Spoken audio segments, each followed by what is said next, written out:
everyone, this is Mrs. Hamilton, and I'm here with another art lesson today. Today we are going to be making watermelon surprises. So the materials you're going to need a white piece of paper, turned vertical hamburger so it's tall, Sharpie marker. We're going to be drawing directly on our paper with Sharpie. You can use a pencil and then layer trace over it, and then you're going to need some markers. I am using watercolor colors, the red, dark green, and a light green. So the greens are for the rind and the red is for the main part. We will be also using the Sharpie to add our watermelon seeds. So we're gonna go ahead and we're gonna get it started. All right, for this first step for our watermelon surprise, you are going to take the bottom of your paper. Make sure your paper is turned vertical hamburger where it's tall. And you're gonna lift up and you're going to line up the two corners of the paper evenly, hold it down with your helper hand and press on the fold to fold up. While it's folded, you're gonna take the front flap and you're gonna bend it down gently, line it up, hold it with your helper hand and press on the fold again. This is going to make the opening surprise mechanism. Okay, and just for a reference, you want to flip to the back. So our mechanism's on the front, our back is flat at the moment, and you're going to flip down the top, fold it down, line it up first, remember, hold it with your helper hand and press on the crease, and then reopen it. This is just a reference, so we know where the line is for the top of our object. All right. All right, so we're gonna start by doing our single watermelon first. So you wanna close up your paper so that you know where the top and the bottom is. You need to pay attention to where your crease, because we're gonna do a semicircle or a half circle to draw, to create half of our watermelon. And we want the top of the watermelon above the crease and the bottom of the watermelon below the crease. So we're gonna take our Sharpie marker, and you're gonna start by coming, so our crease is right here. I'm gonna come up just a little bit and I'm gonna draw a line, a horizontal line going across, just like that. And we wanna come down from the center, or from the crease about right here, just about right there, kind of giving myself a guide. And I'm going to do a smiley circle. I call it a smiley line. All right, so I'm starting at the top. I'm coming down, drawing over the line, paying attention to where my point is, and then coming back up to the end of my line. And don't worry if it's a little wonky, you're not perfect, that's okay. All right, so now we're ready to open it back up. So we are going to make the two watermelons and then the stack of watermelons in between. So I'm gonna go ahead and I'm going to close this line, and I'm gonna go from the line that's empty, that's stopped, and close the curve, just like that. And then I'm going to bring up the curves past that crease and close it up, but I'm gonna leave a little space because I'm gonna end up making a little bite mark. So I'm gonna use a bump curve or smiley curves to create the bite mark, taking a chunk out of this watermelon.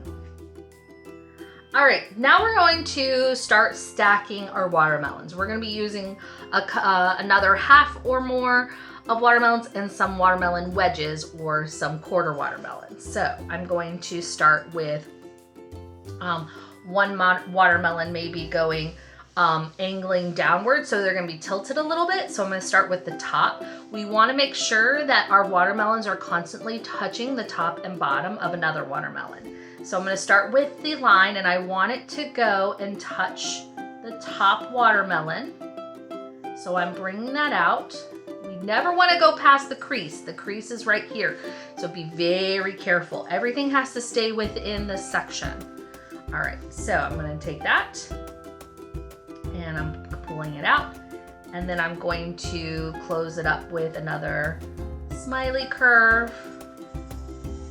We want to make sure we're leaving space for another one right here, And this one is going to tilt in a different direction, okay? So I'm gonna tilt it this way maybe, so like that. And then we're going to make sure, now it doesn't matter how far up it goes this time around because we just don't wanna go past this crease right here. So I'm going to make sure it touches, maybe something like that. And then I'm gonna do another smiley curve, making sure that this smiley curve touches the bottom watermelon a little bit. See? And then we're gonna add some wedge watermelon pieces. And same kind of rule, we wanna make sure that they're touching multiple sides. So I'm gonna start with a V shape.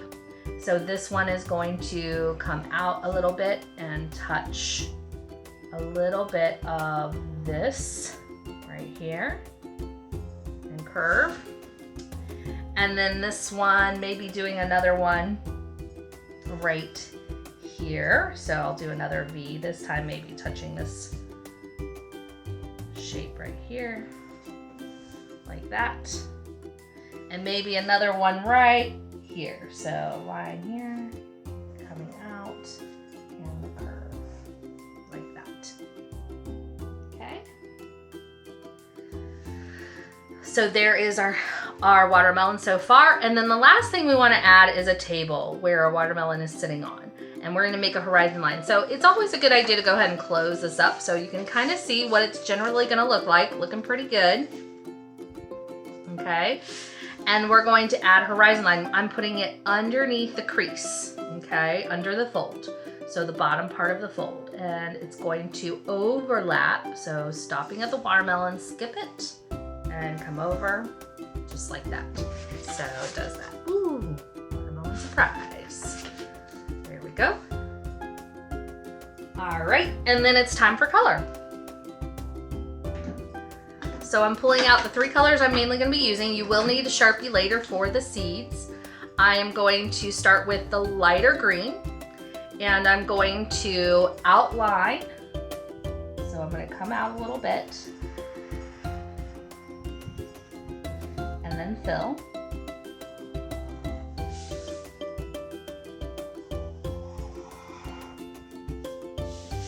And then I'm going to do the bottom half too. I like to start with these 2 so they line up well and fill it.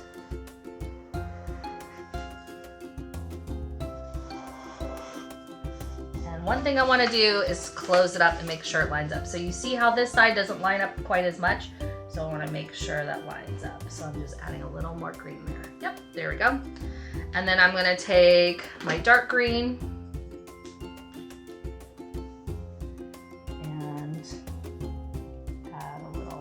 rind for the skin of the watermelon.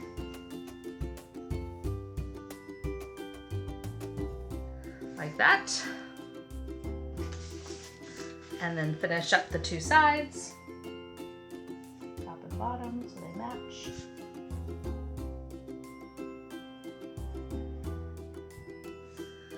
And then I'm gonna grab my red and I'm gonna fill with the red.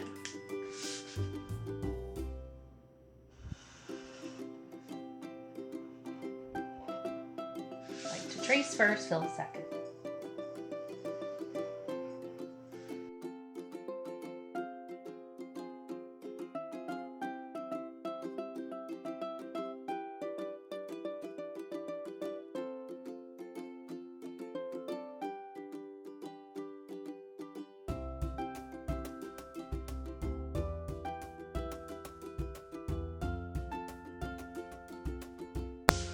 Like that. So when it closes up, it should go together. And then the last step is after you color in all your watermelons, I'm just showing you a couple just to get you going. You're going to add some watermelon seeds. And your watermelon seeds, you want to close this up first. I like to do this part first, and you're going to do sort of a tear shape, kind of like that, and fill it in. That, see?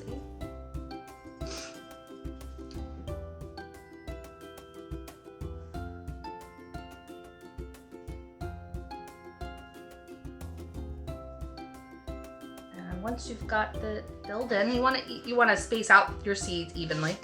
You're going to open it back up. And you want to be careful and pay attention to where you're putting the additional seeds so you don't go over the crease by accident and see something you don't want. You want some of this to stay hidden so when you open and close, it all goes together, okay? And then the last thing also is to do a pattern on our tablecloth. You can use any color you choose. I'm going to be using red, and I'm going to do a traditional checker pattern, which you see oftentimes. It makes me think of summer picnics. But again, you could do any design you choose. I'm just doing this one because I'm kind of going with that sort of summery theme, art theme. So I start with some diagonal lines. It's one of those checker patterns with that crisscross. And then I'm going to cross. So it makes a sort of checker pattern. Just like that. Looking good. All right, I'm going to finish this up. I'm going to add some more details to this, color in the rest. And if you want to put a pattern in your background, you most certainly can. I'm going to keep mine blank for now, but if you want to close it up, do a pattern, and then open it up and continue the pattern, you most certainly can. All right, I'll be back in just a couple minutes. All right, one other thing, I just finished coloring in all of my watermelons, and before I added the seeds, I wanted to give you one more option that you could do to your little watermelons, and that is to put some fun faces on it. So a couple fun faces that you could do. You could do that sort of kawaii style, which is like this really super cute style where you put little eyes a little bit further apart and you give them a little tiny mouth. If you wait to color your watermelons, you could give them additional like highlights in their eyes, but I'm just sort of, maybe you do one that is like winking with some eyelashes. Maybe something like that could be really super cute. I don't know, it's something to think about. You give your watermelon some personality. I'm gonna continue to add a few more seeds. This is something you do not have to do. If you just wanna do it for fun, that's absolutely fine. I just wanna make sure that I gave you some inspiration for that as well. If you wanna make some kawaii watermelons with some faces on it, super cute. All right, I'm gonna finish this up and with my seeds, and then I'm going to show you my finished project. All right, I'll be back in just a moment. All right, here is my super cute watermelon stack surprise with a couple watermelons with some faces on them. And I'm gonna close it up and I'm going to open up. Surprise! Super cute. All right. You can just keep these watermelon faces simple without any faces at all. It's completely up to you. Or you can have fun and put faces on all of your watermelons. Just remember, if you're gonna do it on this one, you wanna hide part of the face. So just be careful, okay? I decided I'm gonna leave it just like this because I think it's really cute. All right, guys, it's been really fun. I hope you enjoy this lesson and I'll see you next time. Keep creating, bye.